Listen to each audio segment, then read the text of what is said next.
You guys know the drill. I like to sleep on site. So I'm on site. Here's one clinic. There's another clinic. It's all like 2-in-1, but one of these buildings has my stuff. So pick up and set for 8 a.m. We'll see what time they open. I'm probably just going to set the alarm for 8 a.m. It's already after midnight. I did go and have some midnight dinner, I guess you would call it. Went and ate at Applebee's, so I figured, hey, I wasted all day. I didn't eat anywhere. I didn't stop anywhere for food. So, hey, midnight dinner for me like that. I used to do that all the time, actually, believe it or not. I'd drive all night long, no matter what, get to my pickup town, and wherever that was, I would just, straight up just go to Applebee's since they're open until midnight. Have some good dinner there, decent meal, good food versus fast food or gas station food or any of that. We try to avoid it. We can't 100%. A lot of times we can't avoid it at all, so we do buy it if we need it. Gotta eat wherever you feel hungry at or whatever. Maybe something catches your eye and you gotta eat, so yeah, basically. Food is food. For some people, food is food no matter where you go. For me, I'd rather wait for a decent meal. That's just me. But by the looks of me, yeah, I could have skipped it. I could have skipped that midnight meal, which next time I probably will. We'll see. Because I did lately, I don't know what's happened. It's the age or what it is, but this year I've gained quite a bit of weight, actually, believe it or not. And it's never used to stick to me as good as it used. Now it sticks like it's never stuck like this before. Sometimes I'd gain weight and then I could lose it really quick. This time, I'm not trying to lose it as much as I should, but for some reason, like the age, as far as age goes, the closer to 40 you get, and this year I will be 40, so the closer to 40 you get, the more it sticks to you and doesn't want to leave you no matter what. So be that as it may, we're still going to get rid of it. I definitely will. Good night, everybody. We'll see each other at 8 a.m. That's the time I'm going to go check in. Like I said, either the left building or this one right in front of me. So hopefully, pardon me. Hopefully they're not going to have any security weirdos that are going to kick me out. And hopefully we'll just be in and out in the morning and on the way. So I'll show you guys what we're picking up tomorrow morning. It's just a chest style case. And man, that toad is, I'm serious. Listen to this, if you guys can hear it.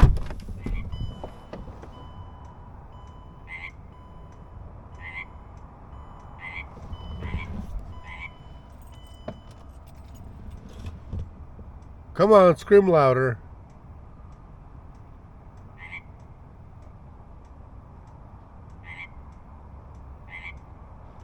Okay, so you can hear that guy outside. And I can hear him inside. So I hope he's not going to be in my way. Otherwise, I'm going to have to go look for him. And, yeah. If I find him, it ain't going to be a good outcome for him.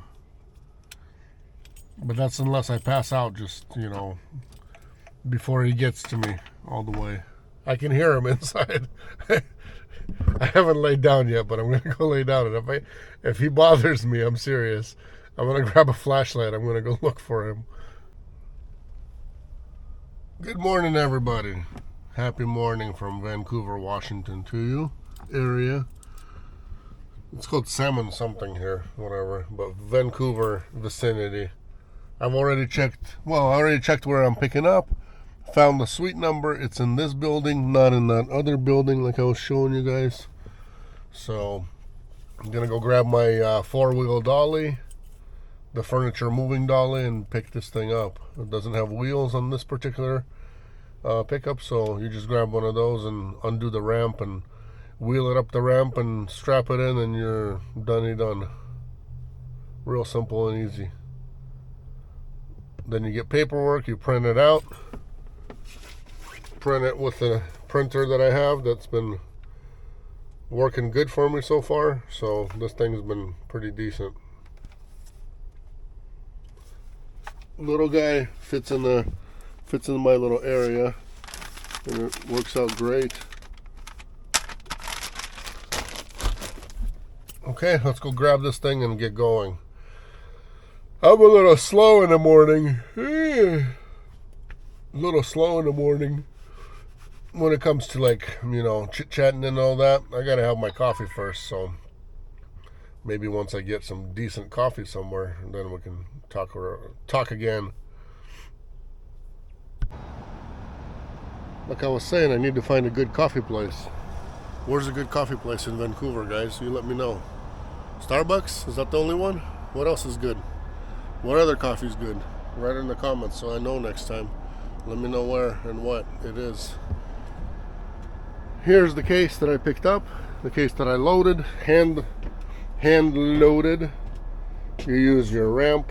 You use your 4-wheel dolly for these. These particular ones, they don't have wheels underneath, so you use like the 4-wheel dolly like this. It's always good to have everything. All kinds of things, I use this one a lot too. You could use this one. This one's lip also folds flat on this Costco dolly, so it's called a Costco, and it's sold at Costco, but it's a Costco. So Costco itself, if you have a Costco membership, actually sells these, and they're on sale. Last time I checked, the last time I went to Costco, they were $99. Usually they're like $139 or $129, one of those. $130 or $140. But if you go to Lowe's for one of these, it's over $200, two something over there. Not really a deal there, but this one is nice because it has 4 wheels, 2 on the bottom, 2 up top. It lays down flat. The lip can fold, and you guys can see folding plate, so that plate folds in and it becomes completely flat if you want it. So you can actually put anything long on this and go, or you can do, this will fold down and those will go down. It's a 3-way dolly, so can be used a stand-up dolly, a flat dolly, and a total flat dolly. So lots of good uses with all that. I do need a new one of these. This guy's getting old. I've had it for, boy oh boy, a long time. You guys can see this thing's seen better days. I still don't slip and fall on it, but I did have to get it welded like twice, and I've repaired it many times myself. But you guys can see the wear is here. The wear is here, but yeah, easy peasy. I mean, pickups like this we've been doing for a long time, and I've been doing for a long time even myself. So we've been doing them for a long time. We know what to pick up, what to grab, and it's nice when you know what the item looks like. So once you guys have picked up a few of these, you know exactly what it is. You know exactly how to talk to people. Otherwise, it could take a little bit of time trying to find what it is, because if you're talking to a receptionist that doesn't know anything, then they don't know anything. But if you talk firmly, like saying, hey, I'm here to pick up a piece of medical equipment. It's going to be in the MRI area. Let's go over there and I'll grab it. And if you act like you know what you're doing, you're going to go and find it. But you better know what it looks like, because they don't know. And a lot of times these technicians, they're not there when we're doing the pickup or the delivery. So it's real simple. I mean, nothing hard to it. You go straight to where where the MRI area is, and either put it in the control room or somewhere out of the way in the MRI hallways, and you're done. Same thing with the pickups. Usually it's sitting either in the control room, or it could be sitting in the room exactly where we're picking up from. So, one of them things. But all good. Let's go get some coffee. Let me know where the coffee place is. Salmon Creek. That's what this place is called. Oh, they still haven't sent me paperwork. Maybe they're busy today. Today's Friday. Everybody loves a Friday.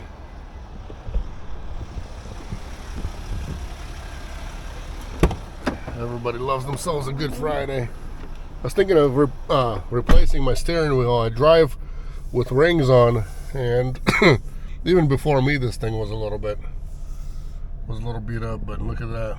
I've gotten this bad boy completely smooth almost now in a lot of places where I steer. It's either on this side, or right there. That's where my hand goes, and you know, I always wear the ring, never comes off, so nice and smooth. feels like real leather, but it's not. Whatever the foam it is that they use right here, look at that. If you rub it, it's dirty, rubs off. So eventually there will be no steering wheel, whatever's underneath here. Maybe a piece of metal, thin one. If there is. If there isn't, then there isn't any. Jibber jabber. Let's go. Turn off my heater. Oh. 1, 2, 3. 1, 2, 3, and it says off. And it turns off. A lot of you are still driving without the insulation in your van and without a proper heater. I don't know why you guys are doing that. You're being lazy, or you just don't know how to install any of that, but it's so easy. Watch a YouTube video and get on it, because I just don't know how some of you guys drive for a year or whatever, 2 years, and you still don't have insulation. Insulation and curtains and stuff, they all prevent noise from coming in your ears, and you know, you're driving a little more comfortably, I would say. That's to say the least, as far as driving goes.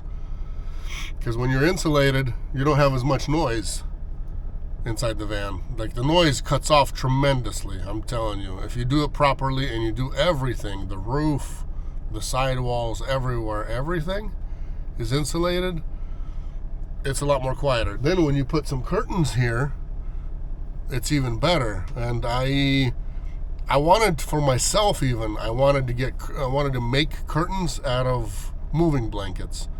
Like, to take it to a place like a tailor and have them, you know, sew it up so that way they're perfect length and they're really thick, and use those because they keep the cold from coming in, the heat from coming in, and all the noise too. They'll block off even more than some of these. But these are blackout curtains too that I use. See, black on this side, black on this side. You go to like Ross or TJ Maxx or any of those little stores, and you'll find these blackout ones. Some of the blackout ones, they have a white back, but that gets all dirty and nasty from you touching it with dirty hands. That goes real quick.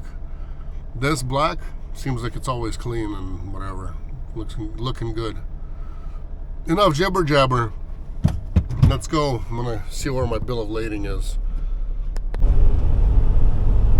Sometimes some people ask, what do we eat for breakfast? I wanted to get tornadoes. I kind of like those. I used to never eat breakfast at all. In the last year, maybe year and a half, I don't know why, what changed.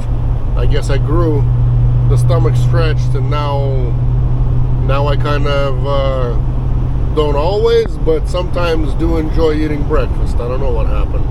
I guess I'm getting old and need it now, or I don't know what's up. Anyways, so I wanted to get some tornadoes. I went and almost got some, but then they weren't done. All the good ones, all the cooked ones, they were taken, so had to get a bratwurst hot dog. And when I came to the register, these corn dogs looked really good too, so I got 2 corn dogs and a large coffee in my mug. So that's the breakfast of champions today. Let me know what you guys eat for breakfast when you're on the road, if you're a driver. Do you guys often eat breakfast, or is it just kind of because you're bored? How do you have a schedule for it? Like, do you always, every single day, eat breakfast and skip a lunch sometimes? Or do you have a scheduled breakfast, scheduled lunch, and a scheduled dinner? I really have nothing on schedule. Me, I go with the flow. If I feel like I want something or I see something good, I'll eat it. But like I said before this year is going to be 40, I'm going to be 40 years old this year, and only started eating it about a year ago. Breakfast. Otherwise, like, I mean, sometimes we'd go, if we go with the family and decide to, like, on a Saturday go for a breakfast, you know what I mean? That's different. But to eat at home breakfast every single day, I don't even care if it's just toast or whatever, yogurt, whatever people have, some fruit. I don't even eat that. Didn't eat that. Now things are changing a little bit. Now I am starting to have breakfast, you know, more and more, but a lot of it has to do with actually even sitting in the vehicle. You walk in to go get coffee, and you're looking at people grabbing things, and you've got all the smells, and you're like, man, okay, what else? I mean, what else are you gonna do? If you had a shovel and you were outside working, digging something, scraping something, hammering something, that's different, you know what I mean? Your body doesn't require anything, you're in the zone, you know what I mean? You're working. Here, you're sitting behind the wheel, what, you know what I mean? What are you gonna do? What else do you think about? The things around you. You're looking at how beautiful the world is created, everything else, and, you know, besides that, what else? What else do you have to look forward to? And a lot of times it's something to eat, you know, something different, something out of the ordinary, something you want to try, or somewhere you want to go, or maybe it's a buffet. You know, I like to, if it's not too late, I like to go to a buffet. And I'll skip eating all day long and wait until dinner time and go and have a really good dinner, to where you just walk out of there and go lay down in your van and you're done. I'm not talking about having a buffet when I'm at home and things like that. No, that doesn't. Just when you're on the road, you know, you're waiting, thinking of what you want to eat, and you can't find anything. You can't think of anything good. You don't see anything decent. So in the end, I just wait for a good buffet and go in there and just, you know, make up for the rest of the I guess make up for the rest of the day is what you could call it. Get your money's worth. I don't even know how many miles I got left to go. I just go. I'm just going. I guess I'll throw it in the GPS a little later. I don't know by heart yet how to get there. Kind of do what exit to take, but besides that, I know it's by the mall, but besides that, I could screw up. I'd find it if I'd go driving around, you know, looking, but who wants to waste time doing that? And I don't know, today's Friday, and so far dispatch said nothing from Seattle, like nothing local, nothing that would fit my needs to be heading home or even do a local load. There's nothing out there. And it's a Friday. Usually the best days to do this in expediting and to get out of really any area, including West Coast, is Thursday and Friday. So I don't know why. I guess because everybody else left, and then all the other juicy loads are left over. All the ones that maybe the shipper's been holding on to them, and, you know, thought maybe they could get a better rate. They never did, or they thought at the end of the week they're going to get a better, or they just need to go out, and they can't, you know, they got to pay what they got to pay. At the end of the week, everybody's moved on because nobody wants to get stuck over here for the weekend. So that's one big reason why Thursday and Friday are always better days. Was looking at the mountains a little bit earlier when we were at a little bit of a higher elevation, and this is, you know, Tacoma, Seattle area, and it's looking like it's hazy from smoke. I don't know if it's farmers that burn all their you know, seasonal burning and all that kind of stuff, getting rid of the trash, getting rid of the stuff, getting rid of the trees and limbs and everything else that's in the fields. Not sure what it is, if it's burning or if it's just foggy haze. I don't know. Kind of looks like one or the other. Maybe people are burning like we are burning. lately, every time we burn something, we get the fire department coming out. So somebody's always complaining. Somebody's always calling us in to where they call and come out. And they say, well, you're doing everything right, but somebody complained about the smoke. Somebody complained about the fire. Somebody complained about something. Oh, it's still, it's this, it's that. They got a new story every time they come out. So I don't know. The other day I called in trying to get a burn permit. I thought it was through the fire department, but then I had another guy explain to me what's burnable, what's not burnable again. And I'm like, every time you guys come out, nobody's ever said anything, what you can burn, what you can't burn. Obviously, you can't burn trash. That's, that goes without saying. But, clean wood and all that kind of stuff, that goes without saying. I wanted to burn some, basically like ends and pieces of like plywood that I had left over, pieces of trim, which is all clean wood, you know what I mean? Pieces of 2x4, 2x6, 2x8, had a bunch of those that I cut up and all that.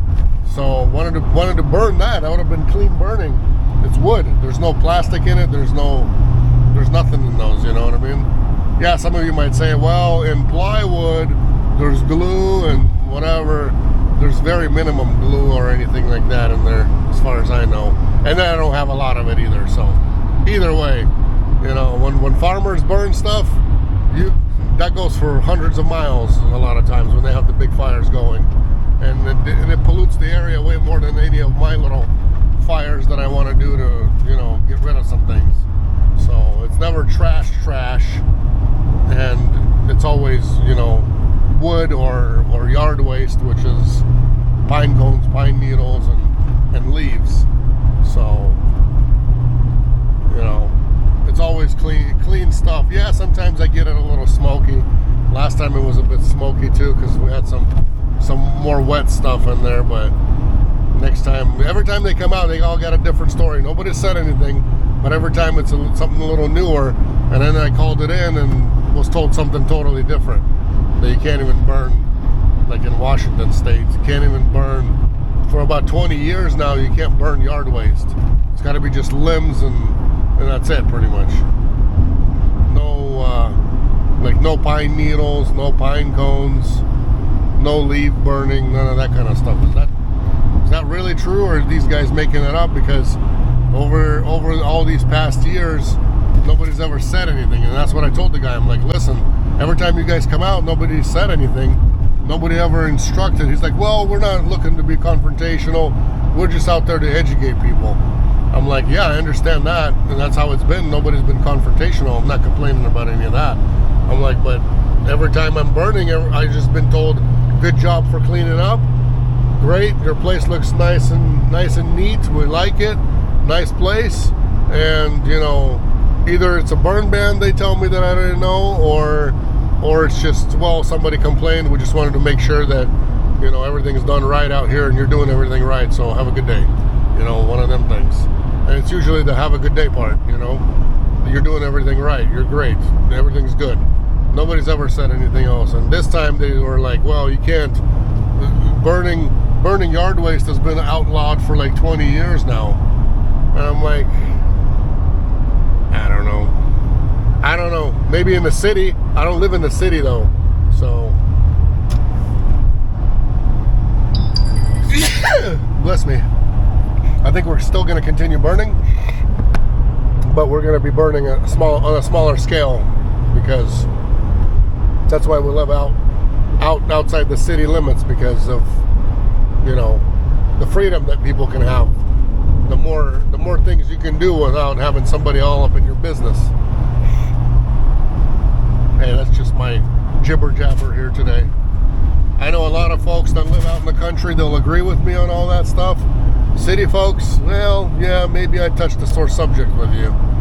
But hey, I lived in the city too. I had a fire pit, and we were burning in the fire pit. We were burning, cardboard.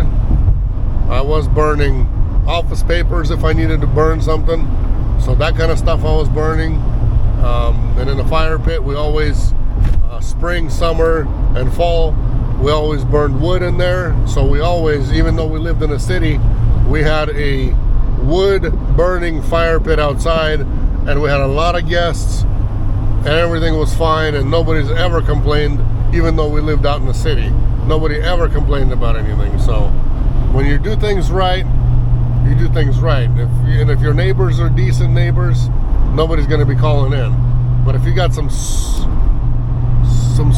sore, some kind of a sore neighbor, yeah,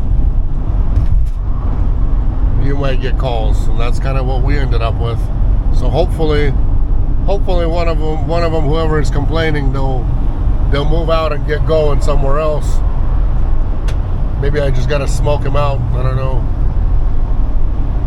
That way they stop wasting time of these the firemen that come out, because they come out wasting their time. They could be out there, you know, resting or doing whatever else they're doing, shining up the truck.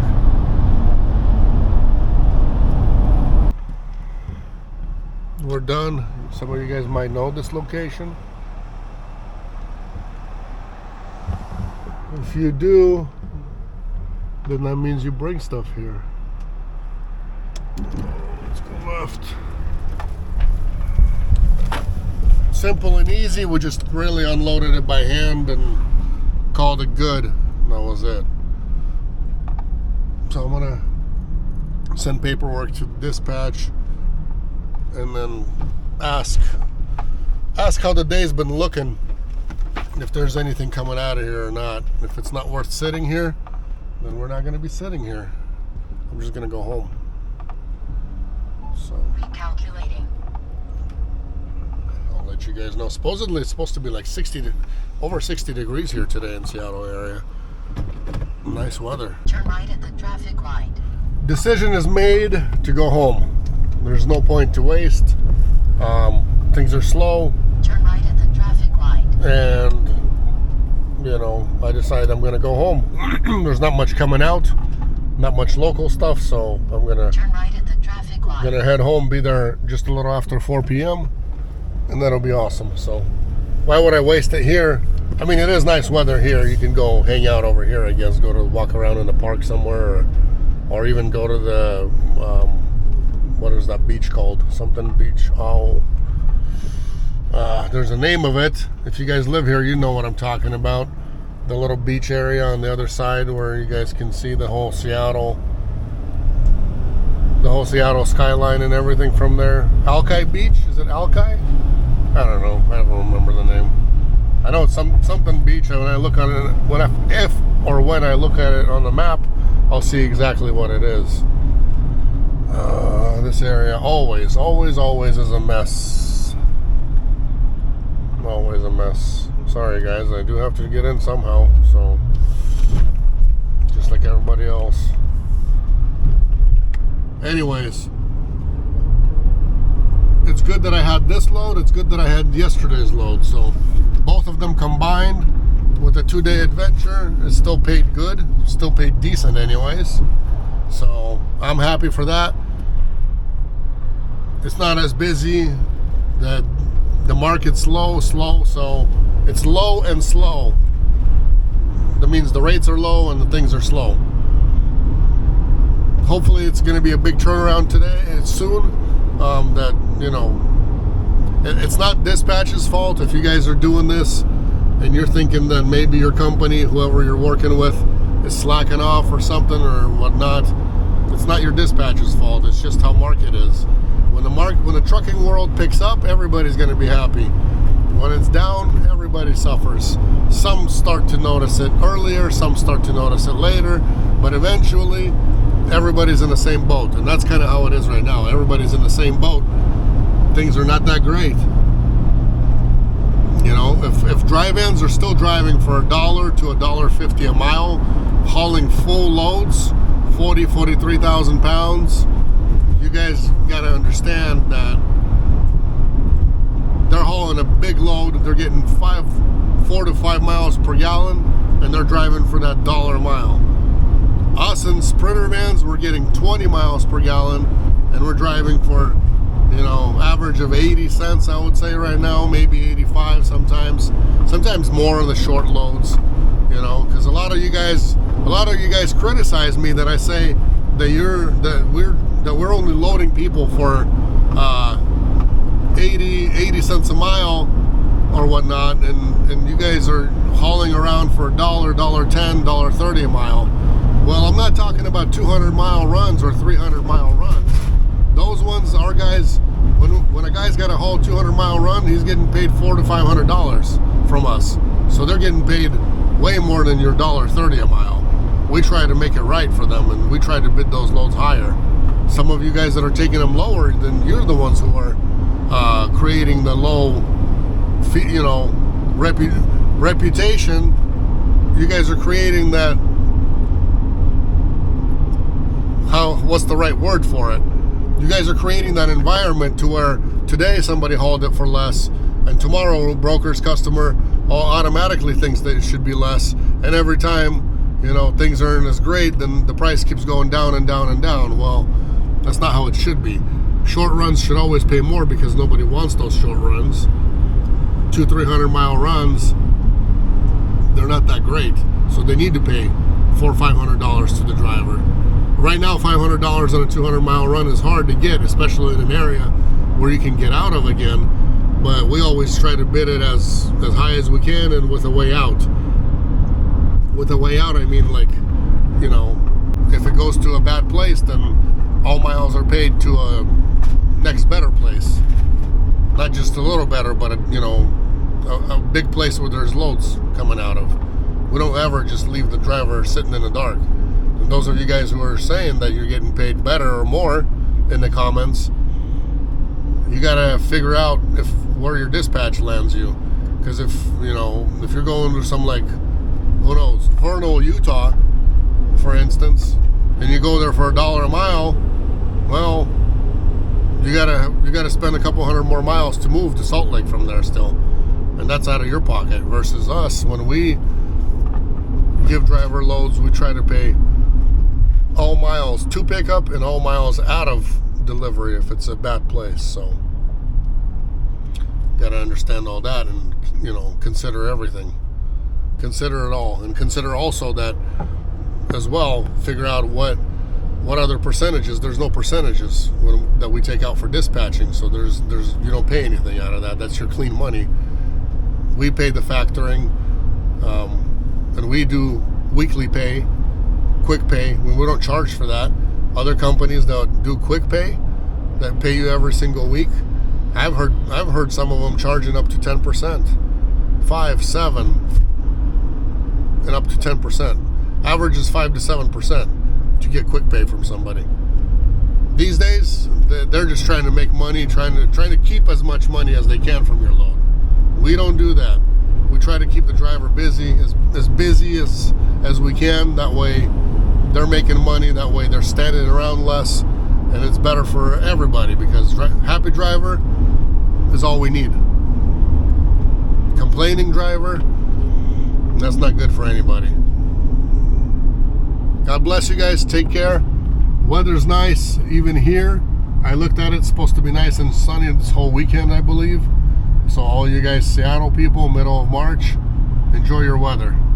God bless you guys. Take care. If you haven't subscribed to the channel yet, that's really my biggest support. I don't ask for money. I don't really ask for too much of anything from you guys, except for, hey, if you can support the channel, throw a like, hit the subscribe button, and if you can comment on something, comment. It doesn't, even if you put a dot down, that still counts as a comment. So you can write a bad comment, you can write a good comment. Doesn't matter what you write. It still promotes the channel. Supporting the algorithm is what I call it.